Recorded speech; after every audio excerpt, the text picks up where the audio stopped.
Good morning, everybody. You are a good-looking crew. There's a lot of people in the house, and that's amazing.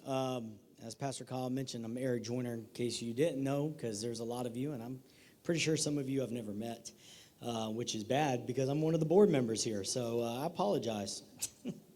But, yeah, I'm a board member here at Transform Life Church, and Pastor Kyle asked me to deliver a message this morning, and there's something that's been on my heart for months and months now, that honestly is me being very vulnerable with you all this morning. This message, there's aspects to it that, I haven't shared with a lot of people. There's aspects of it that I had to ask permission to share because, it's dirty, and, but the Word tells us that we overcome the enemy through the Lamb and the blood and by the power of our testimony. And if we are ashamed of sharing our testimony because of how dirty it may be, we'll never overcome. So I hope that in being vulnerable and sharing some things with you all this morning, that it'll encourage you to maybe share some things that you haven't shared with somebody in your life that maybe needs to know what it took to get to where you're at today. So if I could get the house turned down a little bit, I am hearing myself real crazy right now. I think Ryan did that because he wants a new sound system. Where's he at? All right. Fundraiser. Yes, if you would like to donate towards the purchase of a new sound system, please go ahead and mark that on the envelope before you drop it off. We need a good bit. So this morning I'm going to talk about the power of grace. And, as I was thinking about how this might fit in with, Kyle's series that he just finished, it is amazing when you think about the miracle in the middle and the sermon series and everything you went through. The miracle that you receive in the middle of your storms, in the middle of the things that happen, is because of God's endless grace and the grace that he shows us despite the fact that we don't deserve it. Grace is defined as the free and unmerited favor of God, and it's manifested in the salvation of sinners and the bestowal of blessings.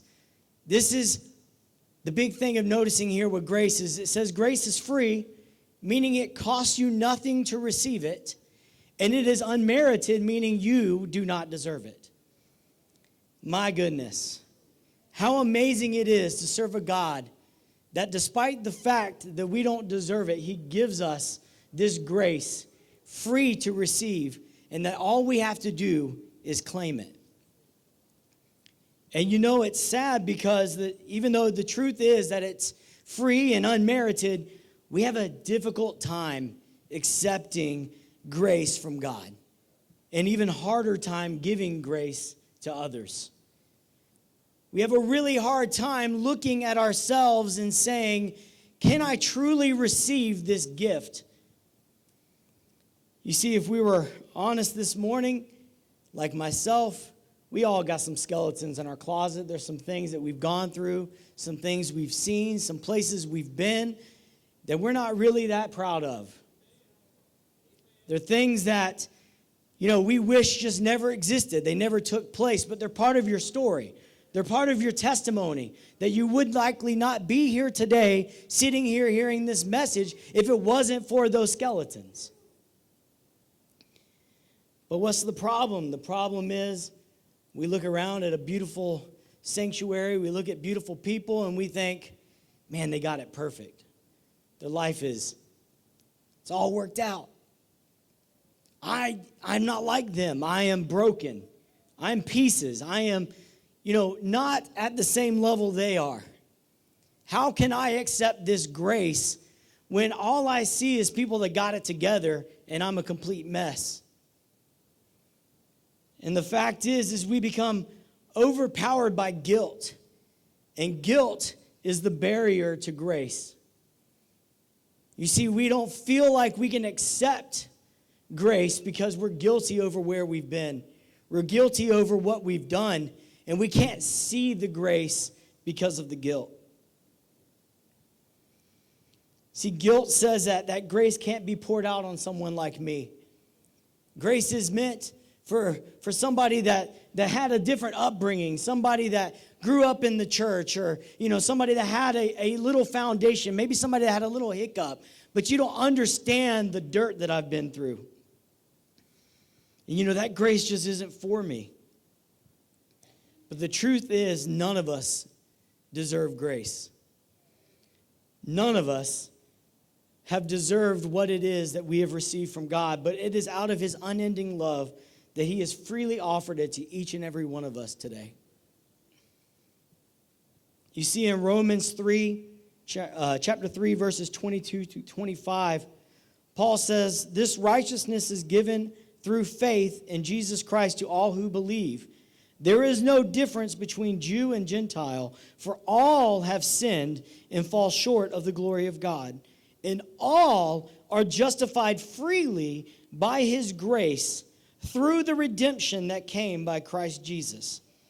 God presented Christ as a sacrifice of atonement through the shedding of his blood to be received by faith." We've all sinned and fallen short of the glory of God. But we are also all freely justified. And I get it. You sit there and you contemplate, but Eric, you don't know where I've been. You don't understand my background. You don't understand my story. You're like, look at this. I don't normally bring props, but today you get a prop. So it's not a very pretty one, but this is my stumbling block. I can't get to where I'm going because this thing keeps reminding me of my past. It keeps reminding me of my failure. And I can't get to God because this stumbling block is in my way. You don't understand. Grace isn't for me. And you know what? I think that we can look to someone. I don't think anybody in the Bible has a bigger stumbling block than Paul. If we think back to a man who dedicated his life prior to Christ to persecuting the church, to literally going out and killing the disciples. Were any of you out there murdering Christians before you came to Christ? No? Okay, good. If you raised your hand, hopefully you served your time. But I'm glad none of you raised your hand. Because see, Paul did. Paul went around making it his mission to persecute people like you and me that wanted to just come and fellowship in the house of God. And in 1 Corinthians 15, starting at verse 9, he says, "For I am the least of the apostles and do not even deserve to be called an apostle because I persecuted the church of God." And you see, that's where a lot of us stop. Paul self-reflects and he says, I'm not even worthy to be called an apostle because of what I've done, because of where I've been. And maybe you sit here and you say, I'm not even worthy of being called a Christian. I'm not even worthy of being called a follower of Christ because of where I've been. And you see, a lot of us, we stop there, but Paul, thankfully, he does not stop there. He lets us know the foundation of where his mental state was, but then he goes on to say in verse 10, "But by the grace of God, I am what I am." Sounded like Popeye a little bit. "But I am what I am, and his grace to me was not without effect. No, I worked harder than all of them, yet not I, but the grace of God that was with me." He says, I know where I've been. I know who I was. And I know what God had to do to get me to this current place. He said, so I'm not going to back away from it. I'm not going to hide from my past. I'm not going to pretend like it didn't exist. But I'm going to stand upon it. And I'm going to be able to fight harder than every other bozo that's not willing to press because I know what it took to get here. You need to stop focusing on why you are negated and start focusing on Christ that wants to bring you to a greater place. We've all fallen short. We've all made mistakes. But you know what? We need to recognize God's goodness through those mistakes. And you, very likely, need to forgive yourself. You need to look back at that past you and say, you know what? It's okay. It's okay. Because we're somewhere better now.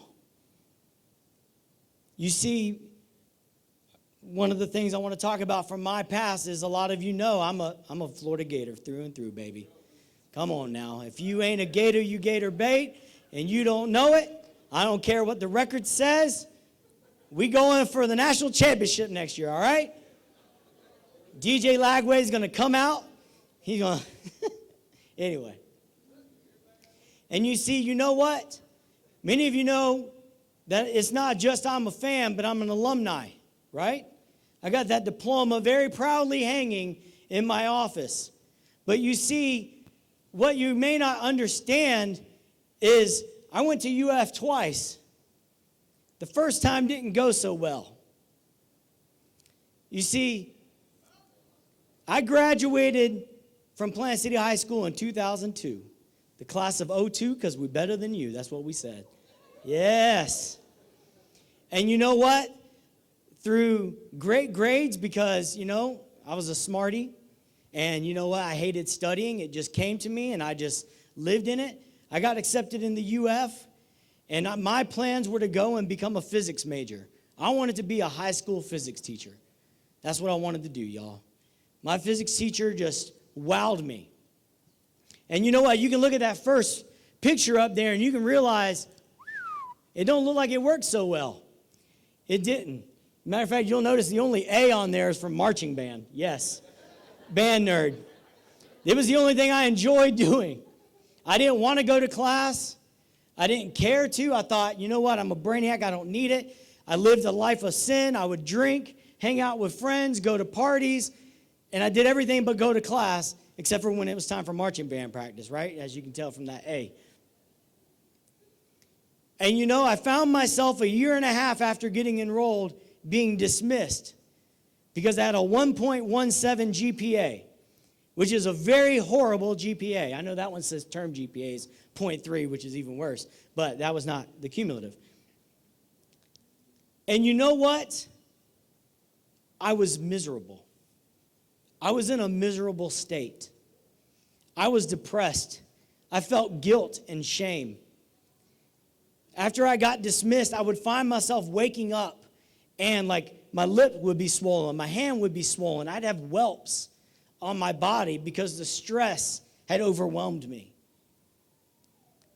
I felt like I had let my family down.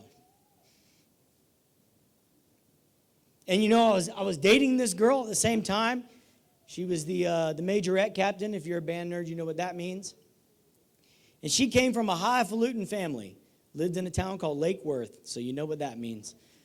And when I got dismissed, I don't know how many of you know, I didn't put the picture up here, but some of you know, I didn't come from much.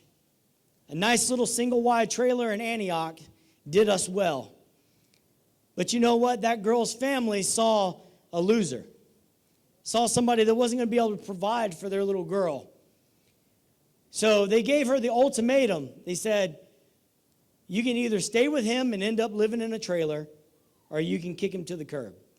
And that's what she did. And some of you know what my house looks like today. Many times I would love to send that picture to her parents and just be like, let me tell you what it... Now, it likely wouldn't look that way if we'd actually stuck it out. See, that's where grace comes in. But you see, I felt like nothing. It was my stumbling block. I couldn't get anywhere because I failed. Literally, the university told me, I failed. Get out of here.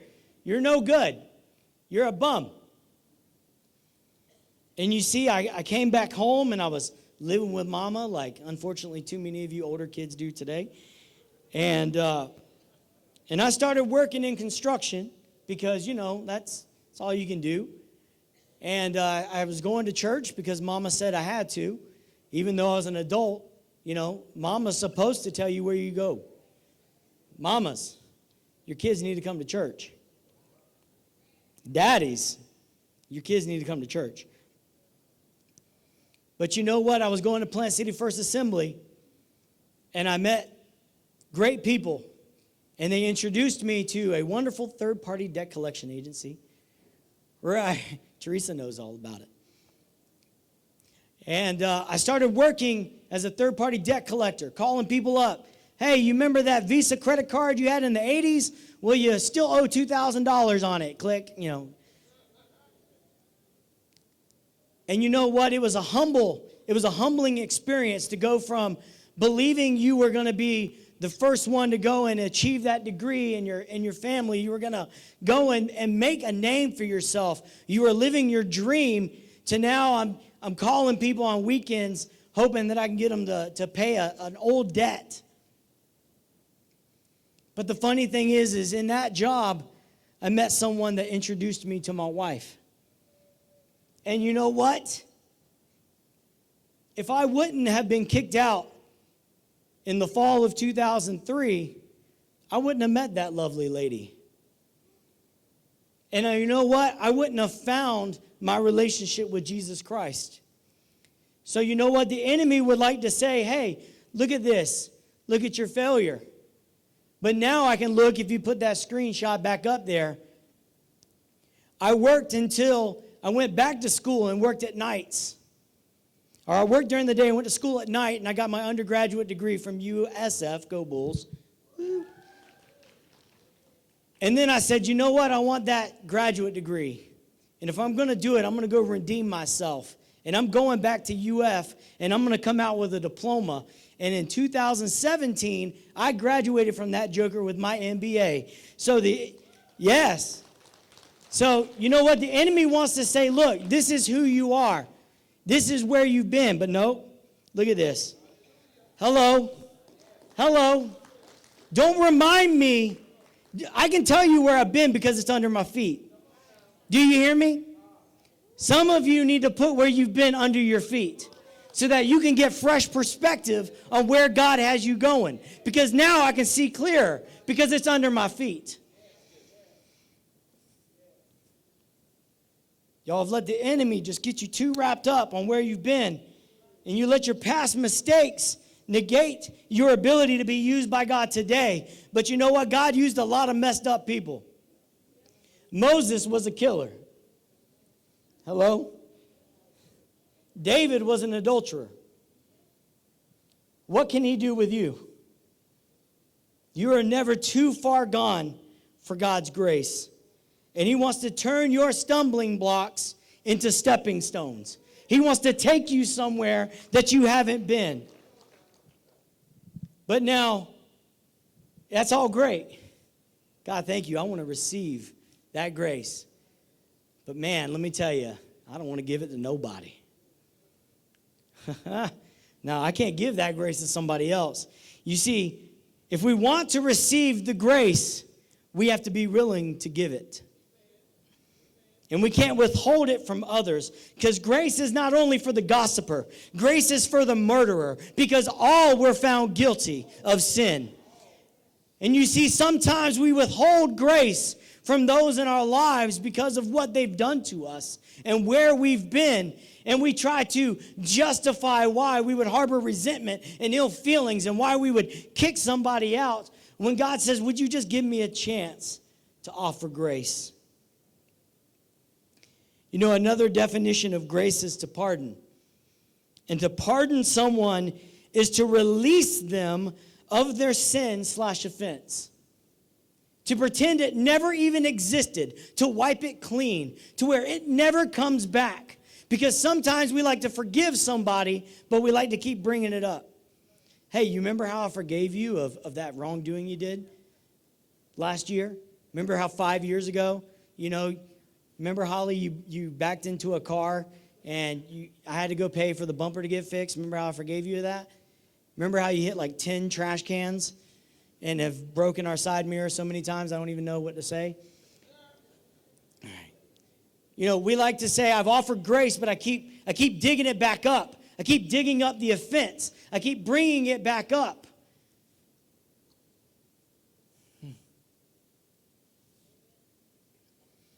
You see, we tend to react out of feelings and not out of grace. We tend to get stirred up in the moment, and we forget to ask God, what does he have for me?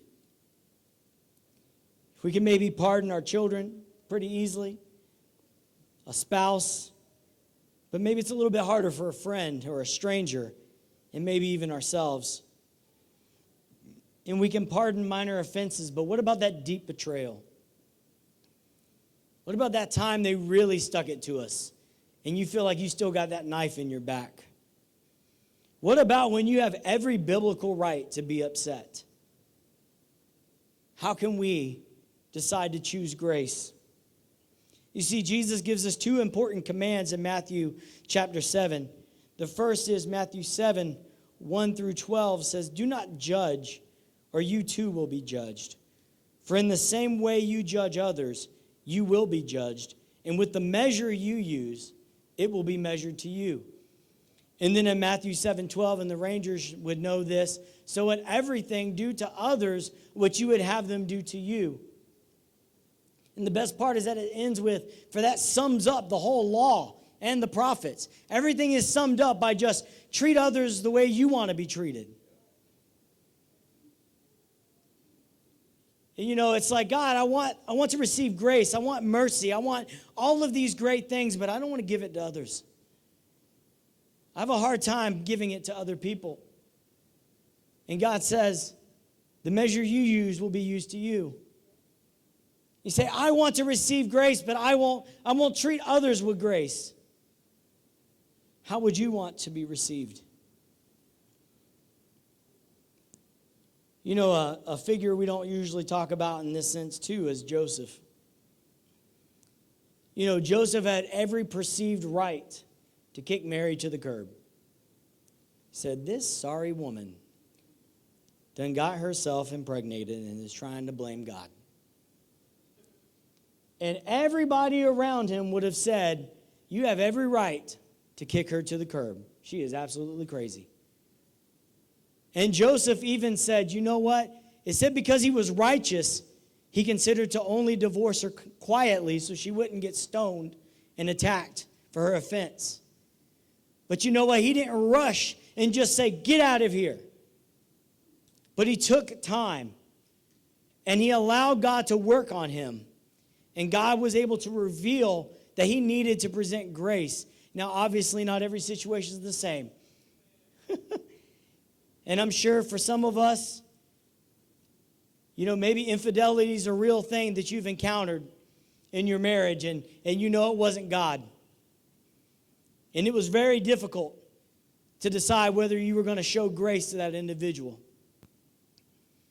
And I'm not here to judge you for whatever decisions you've made in those situations, but I want you to take into consideration going forward, how can I put grace over my feelings? How can I put my faith in God and what response he wants in this situation over my immediate feelings of anger and bitterness? Because we may find that as we step back from our feelings, we may find that God wants to work on you and the offender and ultimately guide you to grace.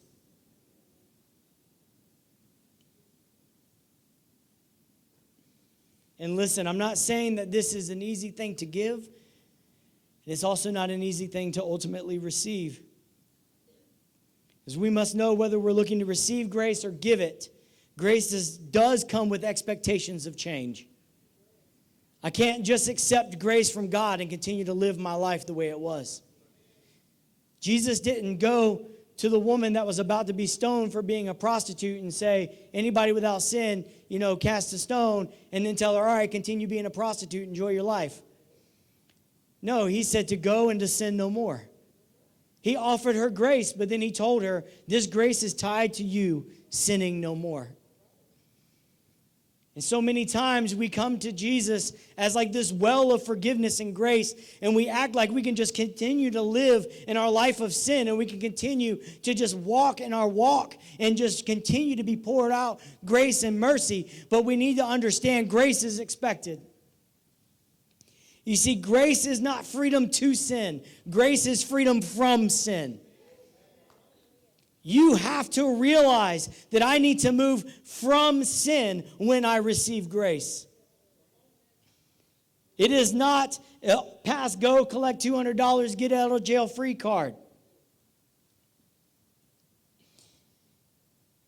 Because although receiving grace is free, we've already talked about it. It's free and unmerited, but it does come at a cost. You see, your grace and my grace was paid for on the cross.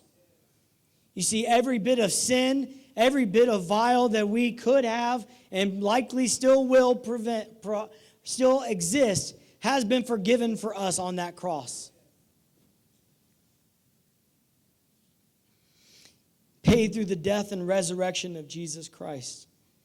So that maintaining that grace requires you to surrender to Him. You know, we had a powerful encounter night on Sunday night. If you missed it, man, you missed it.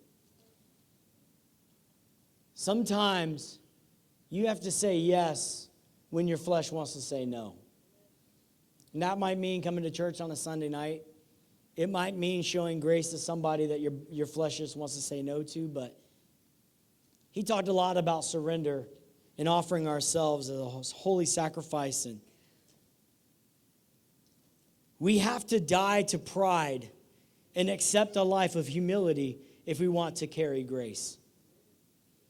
You cannot carry pride and grace at the same time. And you see, Paul reminds us of that in 2 Corinthians 12 when he talks about the thorn that he had in his flesh.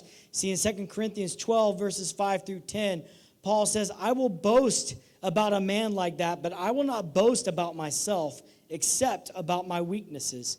Even if I should choose to boast, I would not be a fool because I would be speaking the truth. But I refrain, so no one will think more of me than is warranted by what I say or do, or because of the surpassing great revelations.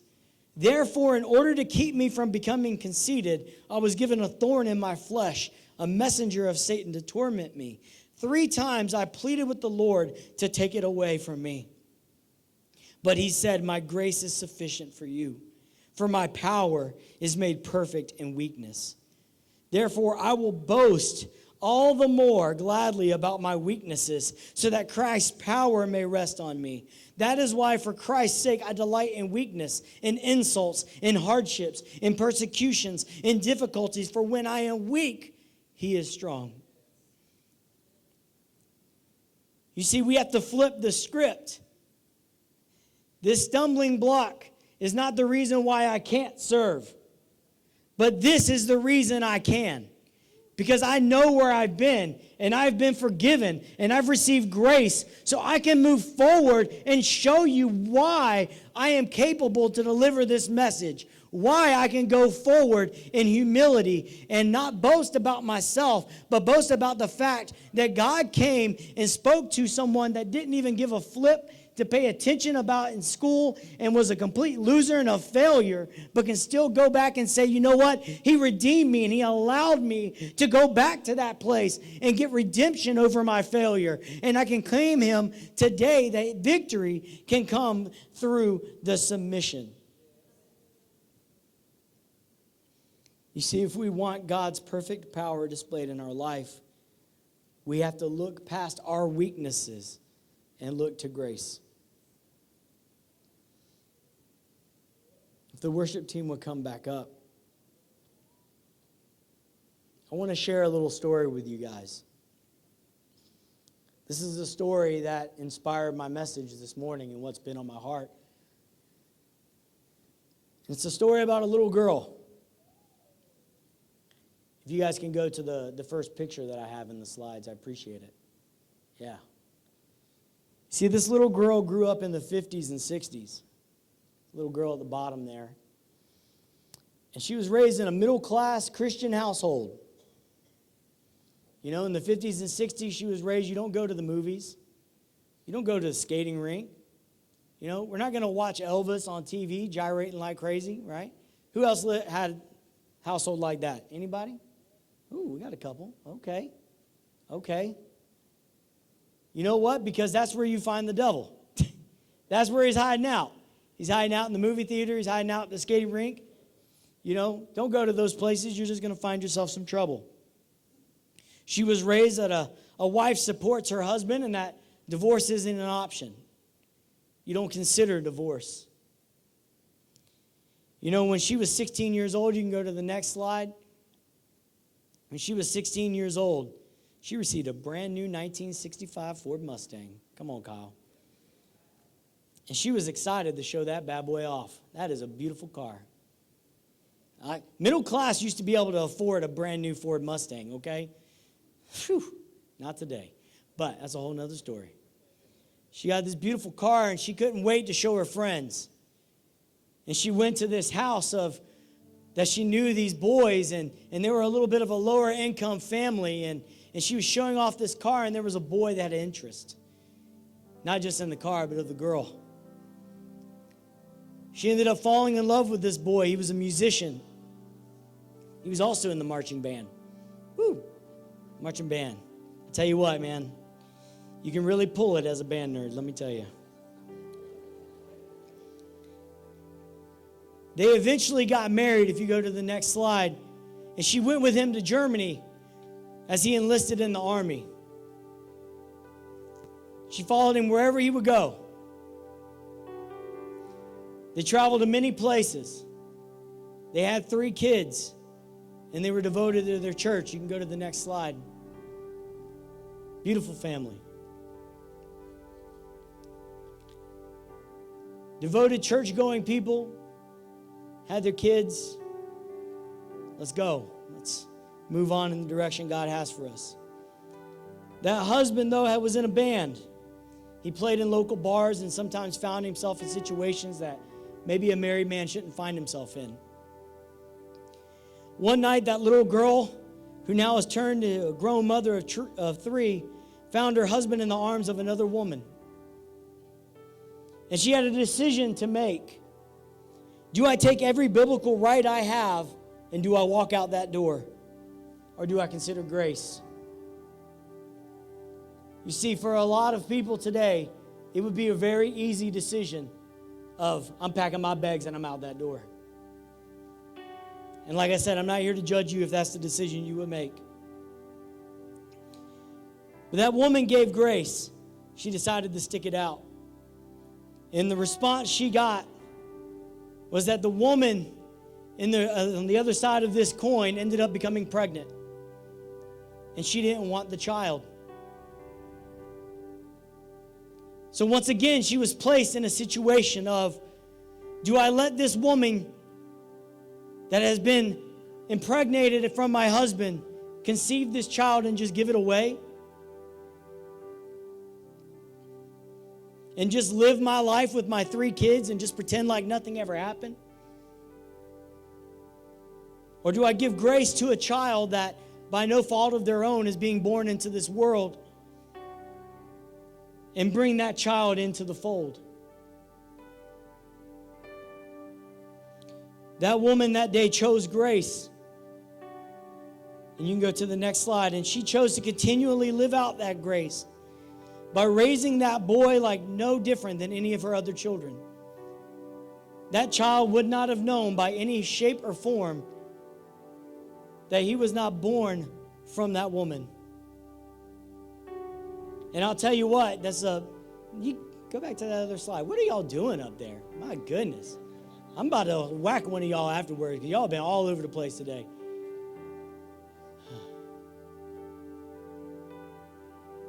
This picture's at that boy's wedding. And I can tell you that boy loved that woman. You would not be able to say that wasn't his mama. And I would argue to say that he probably even loved her even more than the rest of her kids and showed so much grace and mercy and poured out on her and called her and doted on her because he understood the grace that he also received. And a couple years later, after that boy was born, that woman's husband said, "You know what? We should really have another child. It doesn't seem right that our last child was born out of wedlock." And she once again had the choice. Do I pour out grace? Because you know what? She could have just said, "Hey, I'm going to stick it out for the kids." How many of you have heard that saying? I've heard that so many times. We're going to stick it out for the kids. Stick it out for Jesus, okay? She could have said, "I'm going to stick it out for the kids, but I disavow every intimate relationship. He's not going to know me the way he used to." But she decided to choose grace and to give him one last child. We can go to the next slide. That grace that was afforded that day is what brings me in front of you all today, because that last little child there is me.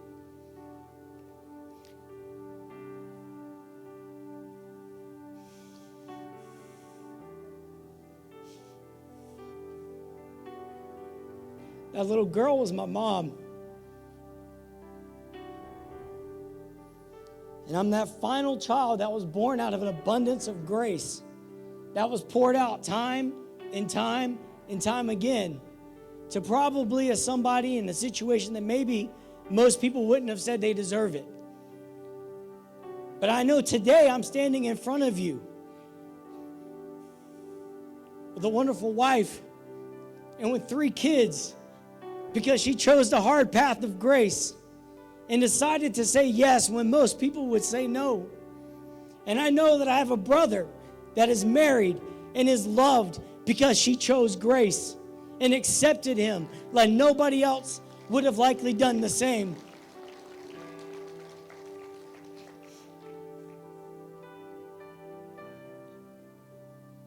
This is difficult. Grace is not easy.